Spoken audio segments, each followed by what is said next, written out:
नमस्कार, मैं हूं अनिल कक्कड़ और सच कहूं में आपका स्वागत है। रंजीत हत्याकांड मामले में आज क्वांटम यानी सज़ा का जो है फरमान कोर्ट द्वारा सुनाया गया है। आज हमारे साथ उसी पर बातचीत करने के लिए सीनियर एडवोकेट अजय बर्मन जी हैं। अजय बर्मन जी ने डेरा सच्चा सौदा के पूज्य गुरु संत डॉक्टर गुरमीत राम रहीम सिंह जी की ओर से कोर्ट में जो हैं पक्ष रखे हैं। अजय बर्मन जी जो हैं दिल्ली हाई कोर्ट के अलावा सुप्रीम कोर्ट में भी प्रैक्टिस करते हैं, सीनियर वकील हैं और अब जो है पूज्य गुरु जी के लिए यहाँ अपना पक्ष रख रहे हैं। अजय जी, आपका सच को में बहुत बहुत स्वागत है। Thank you. अजय जी, सबसे पहले तो यही जानना चाहेंगे कि जिस तरीके से आज क्वांटम सुनाया गया है उसके बारे में बताएं, कुछ फाइन लगाए गए हैं उसके बारे में बताएं। देखो, क्वांटम में तो ये है कि लाइफ सेंटेंस जो पहले से केस चल रहा था जिसमें लाइफ हुई है, तो उसके साथ कंकरेंट चलेगी ये लाइफ सेंटेंस जो दी है कोर्ट ने। तो उसमें सिर्फ इस केस में जो सेंटेंसिंग के टाइम पर देखा जाए तो जो एक फाइन कोर्ट ने लगाया है उसमें से जो कॉम्पनसेशन देनी है उसमें से आधा हिस्सा कॉम्पनसेशन जो बाबा राम रहीम पे लगाया है वो कंप्लेनेंट को देनी है, कंप्लेनेंट की फैमिली या व्हाटएवर इट इज। क्योंकि अभी तो जो उसके कागज़ अभी आएंगे हम उनको सारा देखेंगे। जैसा कोर्ट ने प्रोनाउंस किया उस वक्त कि 31 लाख रुपए का फाइन है, उसके अंदर से आधा कॉम्पनसेशन में देना है कंप्लेनेंट को। इसके अलावा इस मुकदमे में से कोई ऐसा नहीं है कि कोई फ़र्क पड़ा हो, क्योंकि पहले जो एक लाइफ चल रही है सेंटेंस की सज़ा उसी के साथ कंकरेंट चलेगी, क्योंकि लाइफ तो एक ही होती है और लाइफ सेंटेंस कंकरेंट ही चलता है। तो उसमें से ऐसा कुछ फ़र्क, हाँ ये है कि प्रोसिक्यूशन की तरफ से जो 2-3 वकील सीबीआई के थे, ऊपर से कंप्लेनेंट ने भी एक की तरफ से भी वकील आए, सबने खूब दलीलें दी कि जी इस केस के अंदर डेथ सेंटेंस होनी चाहिए। लेकिन कोर्ट ने वो सारी दलीलें खारिज कर दी और उन्होंने कहा कि ऐसा कोई ये रेयरेस्ट ऑफ रेयर केसेस में नहीं है, और जो लाइफ सेंटेंस है वो भी पहले इसके साथ कंकरेंट चलेगा। तो उससे भी देखा जाए तो इस केस में सेंटेंस में देखा जाए तो सिर्फ एक फाइन और कॉम्पनसेशन का ही देखा जाए तो राम रहीम साहब पे वो डलता है। और दूसरा, एक आध कोई मेल ईमेल वगैरह किसी ने भेजी थी जो शायद पहले भी कोर्ट को भेजता रहता है, वो शायद कोई एंटी डेरा फोर्सेस हैं या क्या है, कौन लोग शरारती तत्व हैं। किस नाम से आई सर? वो कोई मोहित गुप्ता के नाम से थी या उसकी ईमेल से थी। तो कोर्ट ने कहा कि ये कुछ अजीब तरह की इसके अंदर हरकतें लिख रहा है और कर रहा है। और वो गुरुजी ने जो कि वीडियो कॉन्फ्रेंसिंग की तरफ से जेल से ही कनेक्टेड थे, उन्होंने साफ डिनाई किया कि इसका हमारे से कोई ताल्लुक नहीं है इस आदमी का, और इसने पहले भी कुछ इस तरह की शरारती बातें करी थी जिसके बारे में हाई कोर्ट से एक इंक्वायरी भी बिठाई गई थी और उसमें इसी आदमी पे पहले फाइन भी लगा था और 50,000 रुपये फाइन भी पड़ा था। तो कुछ शरारती तत्व है। तो देखा जाए, अब ये देखना होगा कोर्ट को, हमने और गुरुजी ने भी रिक्वेस्ट की है कि भाई इसकी इंक्वायरी करवाई जाए कि ये कौन लोग हैं और क्यों इस तरह से जुडिशियल प्रोसेस में इंटरफियर करते हैं, जिसकी वजह से, क्योंकि पहले भी इस तरह से कोई पिटीशनें डाली गई हाई कोर्ट में। तो ये चीज़ें जो है इसको किसी इंक्वायरी करके एक फाइनलिटी पे पहुंचे, पता चले कि कौन से ऐसे लोग हैं जो ये डेरा के लोगों को, फॉलोअर्स को भड़काने के काम कर रहे हैं या जानबूझ के इंटरफियरेंस कर रहे हैं जिससे कि बाबा जी का नाम खराब हो। हाँ, मोहित गुप्ता वाला जो मैटर कोर्ट में वकीलों ने भी डिमांड करी, हमने भी कहा कोर्ट को कि इसकी इंक्वायरी की जाए कि इसके पीछे कौन से ऐसे शरारती तत्व हैं और कौन बदनाम करने की कोशिश कर रहे हैं। और यहाँ तक कि गुरुजी ने भी बोला कि इसकी जांच कराई जाए और इसकी हमने कोर्ट से मांग भी की। जी अजय जी, जिस तरीके से आज क्वांटम सुनाया गया, क्योंकि काफ़ी लंबे समय से बहस जारी थी, स्टेटमेंट्स आ रहे थे, मीडिया में भी काफ़ी बातें आ रही थी, इतना लंबा समय जो स्टेटमेंट्स हुई हैं, सीबीआई की दलीलों को किस तरीके से देखा गया, आप उस पर क्या कमेंट करें? उसमें देखो, स्टेटमेंट्स जो इससे पिछली तारीख को सारे एक्यूज की स्टेटमेंट्स रिकॉर्ड हुई, बाबा जी ने जेल से भी स्टेटमेंट भेजी जो अल्टीमेटली फिर यहाँ पे सारी की सारी इंग्लिश में ट्रांसलेट हुई सारे लॉयर्स के सामने, कोर्ट के सामने।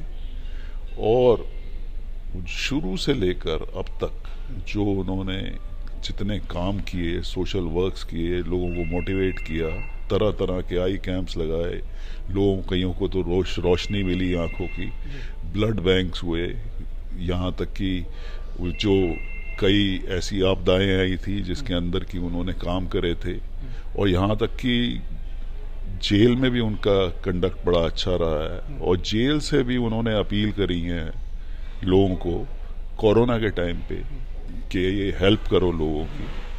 तो वो सारी की सारी स्टेटमेंट्स जो हैं और सारी वो बातें, वो तो बड़ी डिटेल में हैं। बहुत सारे काम थे ऐसे जो कि सारे के सारे अब आएंगे सामने लोगों के।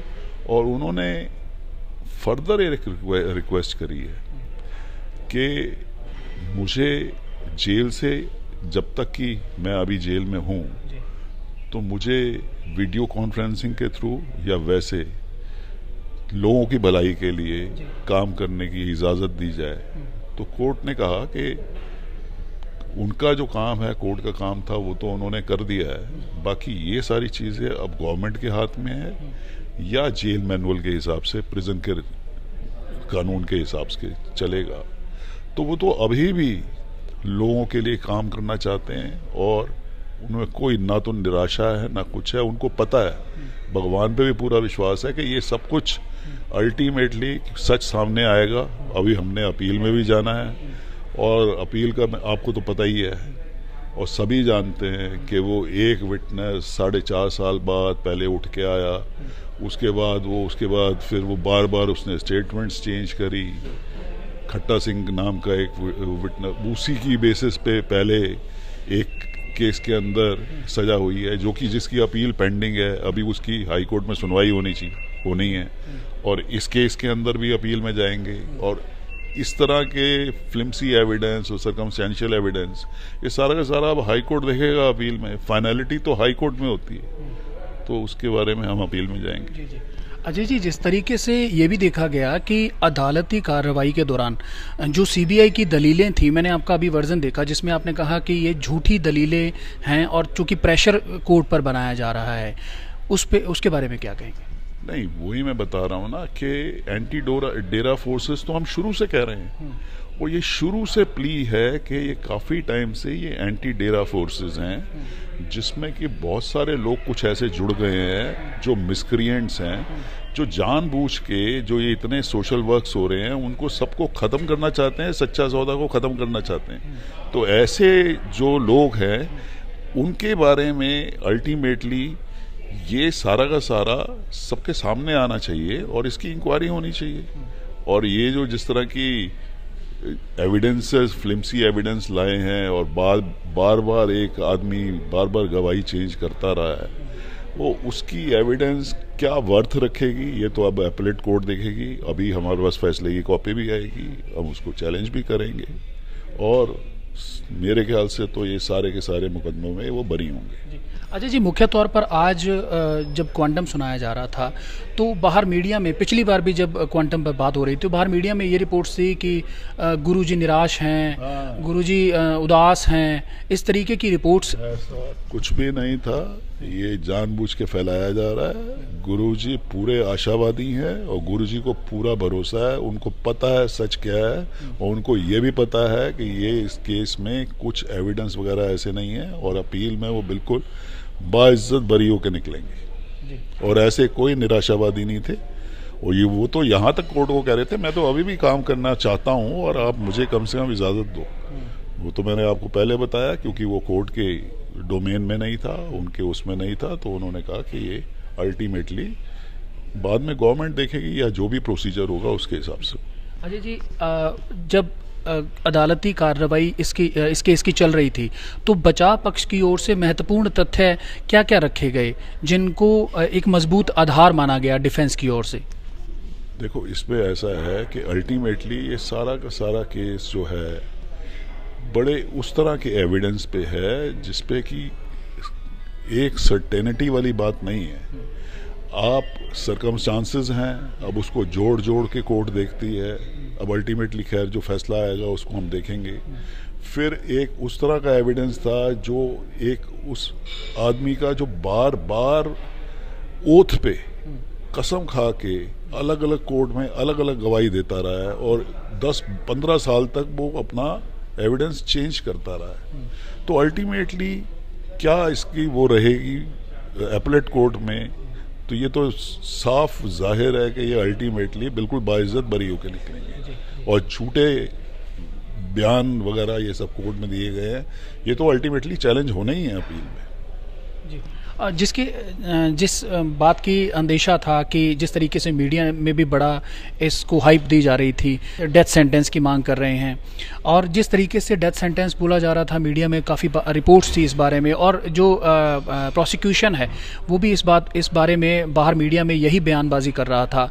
आप क्या मानते हैं प्रोसिक्यूशन को जिस तरीके से आज फैसला आया है उनका क्या प्रतिक्रिया थी, किस तरीके से उनका रवैया? उनकी क्या प्रतिक्रिया होनी चाहिए है, वो तो उनका तो एक ही ऑब्जेक्टिव है बदनाम करने का और इस तरह का फैलाने का, और जबकि कोई डेथ सेंटेंस का कोई इस तरह का कोई केस ही नहीं था, ना तो ये रेयरेस्ट ऑफ रेयर केसेस की कैटेगरी में आता है। पहले सुप्रीम कोर्ट की, हाई कोर्ट की, सबकी इतनी प्रोनाउंसमेंट्स हैं, ये कोई रेयरेस्ट ऑफ रेयर केसेस में आता ही नहीं है, फॉल ही नहीं करता है।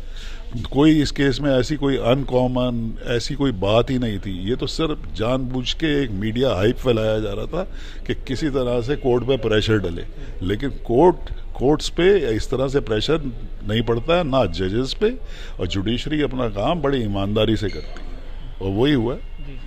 पूज्य गुरुजी का भी जज साहब से काफ़ी जो है वार्तालाप हुआ बताया जा रहा है, तो गुरुजी की मुख्य बातें क्या थी, कुछ अगर आप बताना चाहें? मुख्य बातें यही थी कि वो अंदर से जेल में रहते हुए जेल के लिए और वहाँ से वीडियो कॉन्फ्रेंसिंग से अपने फॉलोअर से और बाहर लोगों से किसी तरह से कम्युनिकेट करके वो जो काम पहले से सोशल वर्क चले जा रहे हैं उनको कंटिन्यू रखें।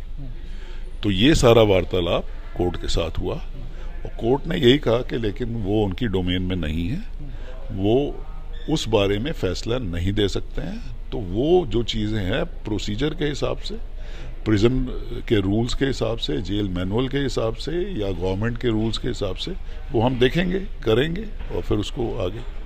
जिस तरीके से सीबीआई कोर्ट का यह तीसरा फैसला था और तीसरा फैसला भी खिलाफ आया है, और पूज्य गुरुजी के ही खिलाफ, ऐसा क्यों? वो इसी मैंने आपको बताया ना कि ये सारा का सारा शुरू से एक मीडिया ट्रायल चल रहा है और इसमें एंटी डेरा फोर्सेस लगी हुई हैं।